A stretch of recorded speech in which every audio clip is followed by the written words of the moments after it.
యేసుక్రీస్తు ప్రభువారు శిలువ మీద పలికిన 3వ మాటను మనం ధ్యానం చేసుకుందాం. చిన్న ప్రార్థన చేసుకొని ఆ మాట యొక్క ధ్యానంలోనికి వెళ్దాం. పరిశుద్ధ ప్రేమ కలిగిన తండ్రి, నీకు స్తోత్రాలు. శిలువ మీద శ్రమ పడుతూ సైతము మీరు పలికిన 7 మాటల్లో నుండి అనేకమైన విషయాలు మాతో మాట్లాడుతూ మా ఆత్మీయ జీవితాలను కట్టుకోవడానికి ప్రభా మమ్మల్ని బలపరిచిన విధానాన్ని బట్టి నీకు స్తోత్రాలు. ఈ 3వ మాట ద్వారా మా అందరితో మీరు మాట్లాడండి. నన్ను మీ శిలువ చాటును మరుగుపరిచి మీ నోటిబూరుగా వాడుకొనమని యేసు నామములో ప్రార్థిస్తున్నాము తండ్రి, ఆమేన్. యేసుక్రీస్తు ప్రభువారు శిలువకు ఎక్కిన తరువాత ఆయన పలికిన మొదటి మాట తండ్రి అయిన దేవునితో అయితే, 2వ మాట ఇందాక మనం విన్నాము. ఆయన ప్రక్కనున్న దొంగతో ఆయన పలికిన మాట అష్యూరెన్స్, దేవుడు అతనికి ఇచ్చిన ఒక వాగ్దానము, నేడు నీవు నాతో కూడా పరదైసులో ఉండు అని. 3వదిగా యేసయ్య పలికిన మాట తన ప్రియమైన తల్లితో ఆయన పలికిన మాట. యేసుక్రీస్తు ప్రభువారు దేవాది దేవుడు కుటుంబ వ్యవస్థను మరి ప్రారంభించింది. మొట్టమొదటి కుటుంబాన్ని కట్టిందే దేవుడండి. God is the designer behind family. కుటుంబ వ్యవస్థను ప్రారంభించినది ఏదైనా తోటలో దేవుడైతే, యేసుక్రీస్తు ప్రభువారి యొక్క జీవితంలో మనం గమనించినట్లయితే ఆయన బంధాలకు చాలా ప్రాధాన్యతను, చాలా విలువనిచ్చినట్లుగా మనం గమనించగలం. This was the word Jesus spoke to his dearest mother and also to his dearest disciple. యోహాను సువార్త 19వ అధ్యాయము 26-27 వచనాలు అందరం కలిసి చదువుకుందాం. యోహాను సువార్త 19వ అధ్యాయము 26-27 వచనాలు. యేసు తన తల్లియు తాను ప్రేమించిన శిష్యుడును దగ్గర నిలుచుండుట చూచి, అమ్మా ఇదిగో నీ కుమారుడని తన తల్లితో చెప్పెను. తరువాత శిష్యుని చూచి, ఇదిగో నీ తల్లి అని చెప్పెను. ఆ గడియ నుండి ఆ శిష్యుడు ఆమెను తన ఇంట చేర్చుకొనెను. When Jesus hung on the cross, యేసయ్య శిలువ మీద వేలాడుతూ ఉన్నప్పుడు he was experiencing excruciating pain. ఎవ్వరూ వర్ణించలేనంత, ఈ లోకంలో ఎవ్వరూ భరించనంత శ్రమ యేసయ్య పొందుతూ కూడా he could think about people. చాలాసార్లు చూడండి, మనం నొప్పిలో వేదనలో ఉంటే మన గురించే మనం ఆలోచించుకుంటూ ఉంటాం. we will be totally consumed with thoughts about our own suffering and pain. ఇంకోటి ఏంటంటే అందరూ మన గురించి ఆలోచించాలని కూడా, మనకి ఏదైనా ఒక కష్టం వచ్చి, మనకి ఏదైనా ఒక ఆరోగ్య సమస్య వస్తే, ఒకవేళ భర్త సెలవు పెట్టకపోతే బాధ అయిపోతూ ఉంటుంది వారికి. లేకపోతే అందరూ వచ్చి అయ్యో ఇంత కష్టం వచ్చిందా, ఇంత వేదన వచ్చిందా అని మనం ఎక్స్పెక్ట్ చేసినంత ఒకవేళ సింపతి మనకు రాకపోతే కొంతమంది చాలా బాధపడిపోతుంది. ఎంత బాధపడుతుంటే నన్ను ఫోన్ చేసి పలకరించలేదండి, నన్ను వచ్చి పరామర్శించలేదే, నా దగ్గర వచ్చి కూర్చోలేదే. కానీ యేసుక్రీస్తు ప్రభువారు అంత శ్రమలో, అంత వేదనలో కూడా ఆయన తల్లిని గురించి ఆలోచించ, ఆయన బంధాలకు, రిలేషన్షిప్స్కు యేసయ్య ఇచ్చిన విలువ మనకి స్పష్టంగా అర్థమవుతుంది. ఇది యేసయ్య మరి మానవ రూపిగా ఈ లోకంలో జీవించిన కాలంలో మనుషులుగా మన కొరకు ఆయన విడిచిపెట్టిన మాదిరి కూడా ఇదే. మనం కూడా మన జీవితాలలో బంధాలకు ఎటువంటి విలువనివ్వాలో యేసయ్యను చూసి ఖచ్చితంగా మనం నేర్చుకోవాల్సిందే. పాత నిబంధన గ్రంథంలో సీనాయి పర్వతం మీద దేవుడు మోషేకు తన ప్రజలైన ఇశ్రాయేలీల కొరకు 10 ఆజ్ఞలు అతని చేతిలో పెట్టినప్పుడు, ఆ 10 ఆజ్ఞలను 2 కేటగిరీస్లో మనం విభజించగలిగితే, 2 విభాగాలుగా మనం చేయగలిగితే, ఒకటి దేవునికి మనిషికి మధ్యలో జరిగే విషయాలను గుర్చిన ఆజ్ఞలు కొన్నైతే, మరికొన్ని వ్యక్తులంగా మనకు తోటి వారికి మధ్యలో మనం ఎలాంటి ఆజ్ఞలను పాటించాలో యేసుక్రీస్తు ప్రభువారు సెలవిచ్చారు. అయితే నరహత్య చేయకూడదు, వ్యభిచరించకూడదు, నీ పొరుగువానిదగు అంటూ అక్కడ చాలా జనరలైజ్డ్గా మనం ఇతరుల పట్ల ఎటువంటి ధోరణి కలిగి ఉండాలి, ఇతరుల విషయంలో మనం ఎలా తప్పిదం చేయకూడదో మాట్లాడారు. కానీ తల్లి తండ్రి విషయం దగ్గరకు వచ్చేసరికి చాలా స్పష్టంగా, చాలా క్లారిటీగా 5వ ఆజ్ఞను దేవుడు ఇచ్చారు. మనందరికీ తెలుసు, నిర్గమకాండం 20వ అధ్యాయము 12వ వచనంలో, నీ దేవుడైన యెహోవా నీకు అనుగ్రహించు దేశంలో నీవు దీర్ఘాయుష్మంతుడు వగునట్లు నీ తల్లిని నీ తండ్రిని సన్మానించు. Honour your parents. This is a lesson everybody here must learn. ఈ పాఠము చిన్న పిల్లలకే కాదండి. చాలాసార్లు మనం అనుకుంటాం మా పిల్లలకు నేర్పించాలండి, తల్లిదండ్రులు గణపరచాలి, తల్లిదండ్రులు మాట విన. మన పిల్లలకే కాదు, మనం కూడా నేర్చుకోవాలి. మనం తల్లిదండ్రులు అయినప్పటికీ ఒకవేళ దేవుడు మనకిచ్చిన తల్లిదండ్రులు, దేవుడు మనకిచ్చిన అత్తమామలు, వాళ్ళు కూడా తల్లిదండ్రులకు సమానమే. వారిని మనం ఎలా ఘనపరచాలో, వారిని మనం ఎలా గౌరవించాలో దేవాది దేవుడు తన ప్రజలకు ఇచ్చిన ఆజ్ఞలలో చాలా స్పెసిఫిక్గా, చాలా స్పష్టంగా, నీవు దీర్ఘాయుష్మంతుడు అవ్వాలంటే నీ తల్లిని తండ్రిని ముందు దేవుణ్ణి సన్మానించు, దేవుణ్ణి ఘనపరచు, ఆయన స్థానం ఇంకెవరికి ఇవ్వడానికి వీల్లేదు అని చెప్పిన దేవాతి దేవుడు మీ తల్లిదండ్రులను సన్మానించు. సో తల్లిదండ్రులు సన్మానించడం అనేది ఒక ఆజ్ఞ అయితే, ఎఫెసీ పత్రిక 6వ అధ్యాయం 1 నుండి 3 వచనాలు మనం చదివినట్లయితే అక్కడ కూడా తల్లిదండ్రుల విషయంలో మరి దేవుడిచ్చిన ఒక ఆజ్ఞ మనం చూస్తాం. పిల్లలారా ప్రభునందు మీ తల్లిదండ్రులకు విధేయులై. This is very difficult. కొన్నిసార్లు గౌరవించడం ఈజీ ఏమో, రెస్పెక్ట్ఫుల్గా మాట్లాడడం, వారి ముందు కొంచెం భయం ఉన్నట్లు ప్రవర్తించడం ఈజీ ఏమో, కానీ వారిని విధేయత చూపించడం చాలా కష్టం అయిపోతూ ఉంటుంది. ఎందుకంటే ఈ రోజుల్లో ఎవరి ఒపీనియన్లు వాళ్ళకి ఉంటున్నాయి, ఎవరి ప్రిఫరెన్సెస్ వారికి ఉంటాయి, ఎవరి ఐడియాస్ వారికి ఉంటాయి, ఎవరి ప్లానింగ్ వారికి ఉంటుంది. కొన్నిసార్లు తల్లిదండ్రుల మాట విధేయత చూపించడం అదే ఒక పెద్ద సిలువలాగా కూడా కనబడుతూ ఉంటుంది. కొన్నిసార్లు అమ్మో ఎంత కష్టం, మా తల్లి తండ్రి ఇలా చెప్తా ఉంటే ఇలాగా ఉండాలా, వారు చెప్పినట్లు చేయాలా, ఇది నా ప్లానింగ్కి చాలా ఆపోజిట్గా ఉంది అని చాలాసార్లు మన తల్లిదండ్రులకు విధేయత చూపించడం చాలా పెద్ద సవాలు అయిపోతూ ఉంటుంది. అయితే అలా విధేయత చూపిస్తే మనకేం కలుగుతుందో దేవుని వాక్యం ఎంత శ్రేష్టమైనదంటే, ఒక ఆజ్ఞ ఇచ్చి ఆ ఆజ్ఞను పాటిస్తే కలిగే ఆశీర్వాదం కూడా దేవుడు అక్కడే రాసి పెట్టారు. ఎందుకంటే ఆ ఆశీర్వాదాన్ని చూసైనా సరే మనం మోటివేట్ అయ్యి ఆ ఆజ్ఞ కొంచెం కష్టమైనా పాటిస్తామని. స్తోత్రం చెప్దాం. హల్లెలూయా. దేవుడు ఎంత ప్రేమ కలిగిన వాడంటే ఆయన మన ఆశీర్వదించాలని ఆశిస్తూ ఆ ఆశీర్వాదం పొందాలంటే ఎలాంటి ఆజ్ఞలు నెరవేర్చాలో అది కూడా చాలా స్పష్టంగా ఆయన దివ్య గ్రంథమైన బైబిల్లో ఆయన మరి మాట్లాడారు, తెలియచేశారు. 2వ వచనం, నీకు మేలు కలుగునట్లు నీ తల్లిని నీ తండ్రిని సన్మానింపుము, అప్పుడు నీవు భూమి మీద దీర్ఘాయుష్మంతుడు వగుదువు. ఇది వాగ్దానముతో కూడిన ఆజ్ఞలలో మొదటిది.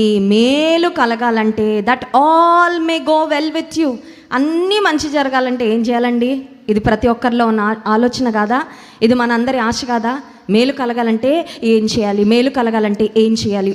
వన్ ఆఫ్ ద వేస్ మనకి మేలు కలగాలంటే మనం చేయవలసిన ఒక ప్రాముఖ్యమైన అంశము దేవుని వాక్యంలో వ్రాయబడింది. నీ తల్లికి నీ తండ్రికి నీవు విధేయత చూపించు, ఇది వాగ్దానముతో కూడిన ఆజ్ఞలలో మొదటిది. తల్లిదండ్రుల విషయంలో does God care about our relationships? మనం మన తల్లిదండ్రుల విషయంలో ఎలా ప్రవర్తిస్తామో దేవుడు గమనిస్తాడా? అన్నీ గమనిస్తాడండి. God watches everything. దేవుడు మనల్ని ఎంత ప్రేమిస్తున్నాడంటే ఆయన ప్రతి క్షణం మనల్ని చూస్తూనే ఉంటారు, మనల్ని కాపాడుతూనే ఉంటారు, మనల్ని గైడ్ చేస్తూనే ఉంటారు. మన బంధాలలో మనం ఎటువంటి వ్యవహార శైలిని కలిగి ఉంటాం, మన రిలేషన్షిప్స్లో మనం ఎలా ప్రవర్తిస్తున్నామో అది కూడా దేవుడు, అది నా పర్సనల్ అండి అంటే కుదరదు. మా భర్త నేను ఎలా ఉంటాం మా పర్సనల్ అండి, మా అమ్మ నాన్నతో నేను ఎలా ఉంటానో నా పర్సనల్, నీ పర్సనలే కావచ్చు, కానీ దేవుడు నిన్ను పర్సనల్గా ప్రేమిస్తున్నాడు కాబట్టి he watches, he looks at it, he observes. పరిశోధించే దేవుడు, పరీక్షించే దేవుడు, గమనించే దేవుడు, చూచుచున్న దేవుడు. కొన్నిసార్లు కొన్ని కుటుంబాలలో బిడ్డలు తల్లిదండ్రులు దూషిస్తూ ఉంటారు. ఫర్ వాట్ ఎవర్ రీజన్, ఏ కారణం వల్ల అయినా ఉండొచ్చు, తల్లిదండ్రులు దూషించే వారిని గురించి కూడా చాలా కఠినమైన మాట వ్రాయబడింది. యేసయ్య చెప్పారు స్వయంగా. మత్తయి సువార్త 15వ అధ్యాయము 4-5 వచనాలు చదువుకుందాం. మత్తయి సువార్త 15వ అధ్యాయము 4-5 వచనాలు. అప్పుడు తల్లిదండ్రులను ఘనపరచుమనియు తండ్రినైనను తల్లినైనను దూషించువాడు తప్పక మరణము పొందవలెననియు దేవుడు సెలవిచ్చాను. This is a very hard word కదా.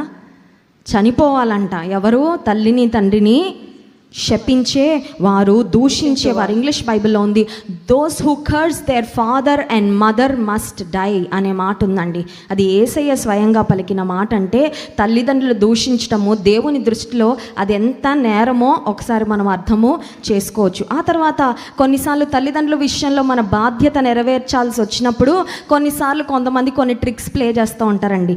అంటే తల్లిదండ్రులకు ఇవ్వాల్సింది ఇవ్వకుండా, చూడాల్సింది చూడకుండా ఉండడానికి, తప్పించుకోవడానికి కొంతమంది ఒక పని చేస్తూ ఉంటారంట. వారిని గురించి 5వ వచనంలో రాయబడింది చూడండి. మీరైతే ఒకడు తన తండ్రినైనను తల్లినైనను చూచి నా వలన నీకేది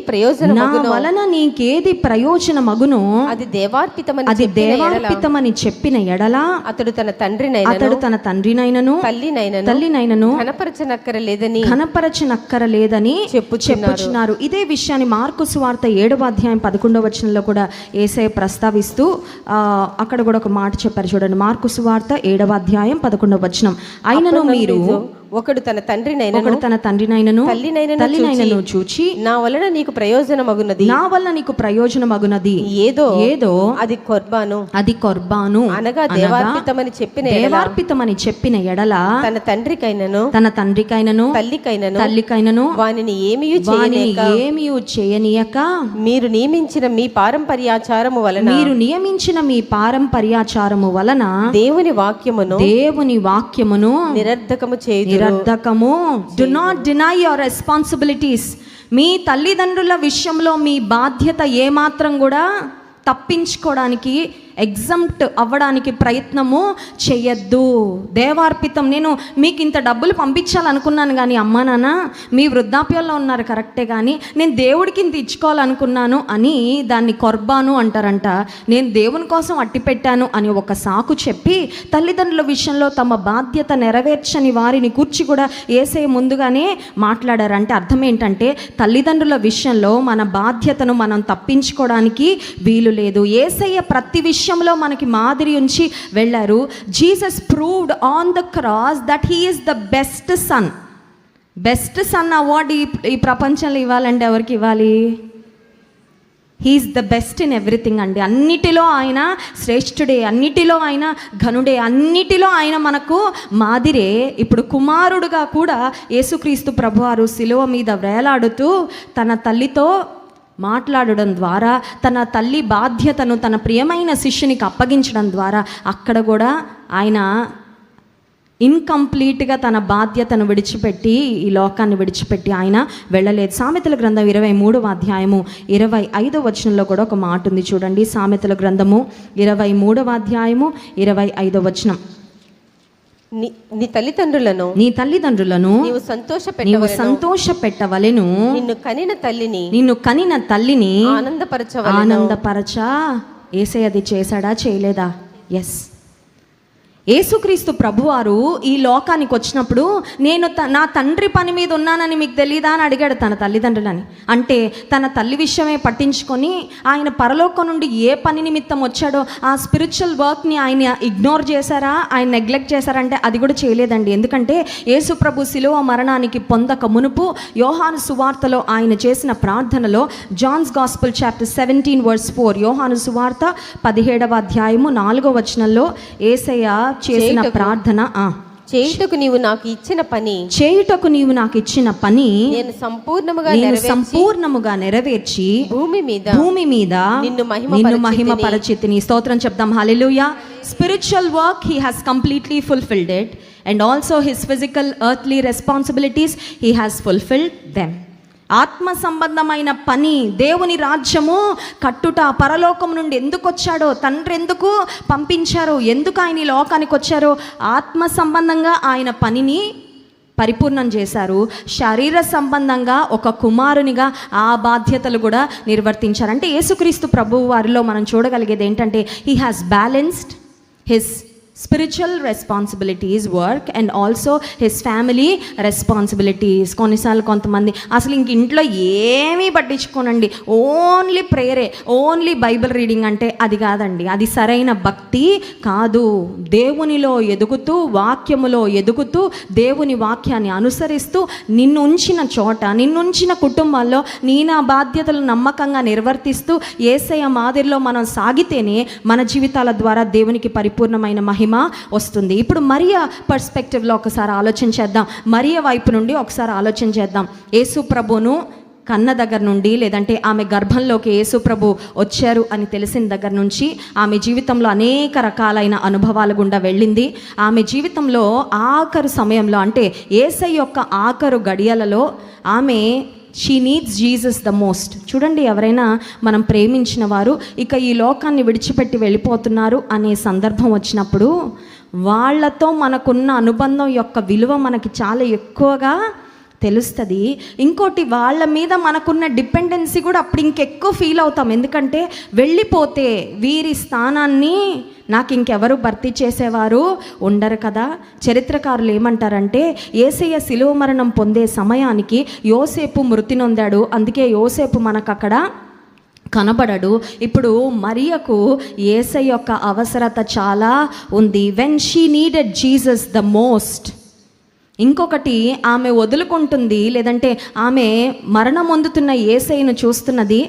మిగతా వారందరూ యేసయ్యను ఒక మెస్సియగా చూస్తున్నారేమో, కానీ ఆమె ఆయనలో ఎవరిని చూస్తూ ఉందంటే, she was seeing a caring and loving and most responsible son in Jesus.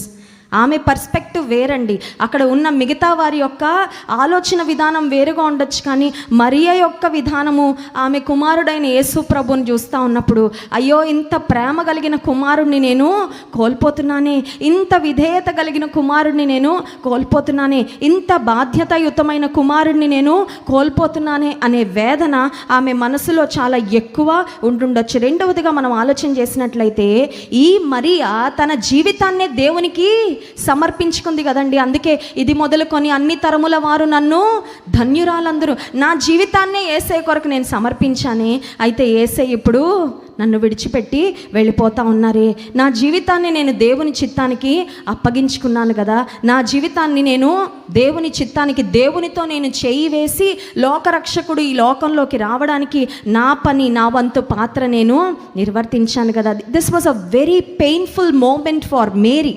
ఈమె ఒక డిఫరెంట్ పెయిన్ ఎక్స్పీరియన్స్ చేస్తూ ఉందండి అక్కడున్న మిగతా వారందరితో పోల్చుకుంటే. కానీ ఆసక్తికరమైన విషయం ఏంటంటే, అంత వేదనలో ఉన్న యేసయ్య తన తల్లిని గూర్చిన బాధ్యతను తన ప్రియమైన శిష్యునికి అప్పగించడంలో ఆయన ఏమి రుజువు చేశాడంటే, నీ జీవితాన్ని నా కొరకు నువ్వు సమర్పించుకున్నావు కదమ్మా, నా చిత్తానికి నువ్వు అప్పగించుకున్నావు కదా, నన్ను గర్భంలో ఒక ప్రక్క మోస్తూ నా కొరకు అనేక నిందలు, బాధలు, అవమానాలు నువ్వు భరించావు కదా, నేను నిన్ను మర్చిపోలేదు. I have not forgotten you even at this most painful moment in my life. నా జీవితంలో అత్యంత వేదనకరమైన పరిస్థితుల్లో కూడా నేను నిన్ను మర్చిపోలేదు అని జ్ఞాపకం చేస్తూ ఆ తల్లికి అర్థమయ్యే విధానంలో శిలువ మీద నుండి యేసయ్య పలికారు. ఈ తల్లి యొక్క భావము మిగతా వారందరికన్నా చాలా డిఫరెంట్ అని నేను ఎందుకంటున్నానంటే, రెండవదిగా మనం ఆలోచించినట్లయితే, she must have had lot of insecurity about her future. ఇప్పుడు యేసయ్య ఉన్నంతకాలం నాకు ఏదున్నా ఆయన చూసుకునేవారు, ఇప్పుడు ఆయన ఈ లోకాన్ని విడిచిపెట్టి వెళ్ళిపోతే నా పరిస్థితి ఏంటి? She might have had many questions. భవిష్యత్తును గురించిన అనేక ప్రశ్నలు ఆమె మనసులో ఉండుండొచ్చు, చాలా భయము, చాలా ఆందోళనకు ఆమె గురవుతూ ఉండుండొచ్చు. లూకాసు సువార్త 2వ అధ్యాయం 35వ వచనంలో, సుమయోను బాలుడైన యేసయ్యను యెరూషలేము దేవాలయంలోనికి తీసుకొని వెళ్ళిన సందర్భంలో మరియతో ఒక మాట పలికారు. చూడండి ఆ మాట, మరియు నీ హృదయంలోనికి ఒక ఖడ్గము దూసుకొని పోవునని ఆయన తల్లి అయిన మరియతో చెప్పెను. యేసయ్య దేహంలోకి ఒక్కొక్క మేకు దిగగొడుతూ ఉన్నప్పుడు, ఆయన వీపు మీద ఒక్కొక్క కొరడా దెబ్బ పడతా ఉన్నప్పుడు, ఈ తల్లి హృదయంలో లిటరల్గా ఎలా ఉందంటే, it was tearing her heart apart. నా హృదయంలోకి ఒక కత్తి దూసుకొని వెళ్ళిపోతుందేమో అన్నంత వేదన. ఎందుకంటే ఆమెకి యేసయ్యతో ఉన్న బంధం ఏంటంటే, అది రక్తబంధం అండి. ఆమె కన్నది కదా, అది పేగు బంధము. ఆమె హృదయంలో నుండి ఖడ్గం దూసుకొని వెళ్ళిన అనుభవం గుండా మరియా వెళ్తూ ఉన్న సందర్భంలో, నేను నీకన్నా చాలా ఎక్కువ పెయిన్లో ఉన్నానమ్మా, కానీ నీ పెయిన్ కూడా I can understand, I can feel your pain, I can see your pain, and here I am to comfort you. ఇదిగో నిన్ను ఆదరించడానికి నేను చాలా వేదనలో ఉన్నా, నీ వేదన కూడా నేను అర్థం చేసుకోగలను, నీ బాధ కూడా నేను అర్థం చేసుకోగలను అన్నట్లుగా యేసుక్రీస్తు ప్రభువారు తన తల్లితో, యేసయ్య ఈ తల్లికి ఆయన శిలువ మరణం పొందేటప్పుడు అనిపించుంటుంది, నేను ఈ కుమారుణ్ణి విడిచిపెట్టలేను. చూడండి, ఎవరైనా చనిపోయినప్పుడు ఇక బాక్స్ క్లోజ్ చేసి గుంటలో పెడతారనగా కుటుంబీకులు చాలా గొల్లుని ఏడుస్తారండి. ఎందుకంటే ఇంకా లేదు, ఇంకా physical separation, it's going to be permanent అనే ఒక బాధ, ఒక వేదన. ఇప్పుడు ఈ తల్లి మనసులో కూడా అదే బాధ, అదే వేదన కలుగుతూ, when she needed Jesus the most, he was there for her. ఆమెకు యేసయ్య నాకు ఇప్పుడు కావాలి అన్నంత బాధలో ఆమె ఉన్నప్పుడు, యేసయ్య ఇదిగో అమ్మ నేను నీతోనే స్ట్రైట్గా, నీతోనే డైరెక్ట్గా మాట్లాడుతున్నాను. కొన్నిసార్లు మన జీవితంలో కూడా వేదన భరితమైన పరిస్థితులు గుండా వెళ్తూ ఉన్నప్పుడు కొన్నిసార్లు we will not have an answer. ఇంత కష్టం ఎందుకు వచ్చింది? మరియ దేవుని చిత్తం చేసినా ఆమె హృదయంలోండి ఖడ్గం దూసుకొని వెళ్ళిందండి.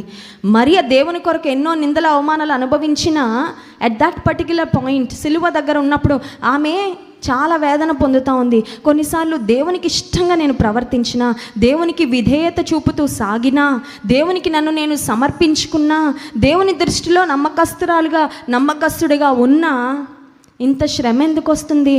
బహుశా దేవుడు నన్ను మర్చిపోయాడా, బహుశా దేవుడు నన్ను విడిచిపెట్టాడా అనే అనుభవం గుండా నీవు వెళ్తున్నట్లయితే జ్ఞాపకం పెట్టుకో, మరియను మరచిపోని యేసయ్య ఈరోజు నిన్ను నన్ను కూడా ఆయన మర్చిపోలేదు. యెషయా గ్రంథం 49వ అధ్యాయము 14 నుండి 16 వచనాల వరకు మనం చదివినట్లయితే అక్కడ ఒక మాట ఉంటుంది చూడండి.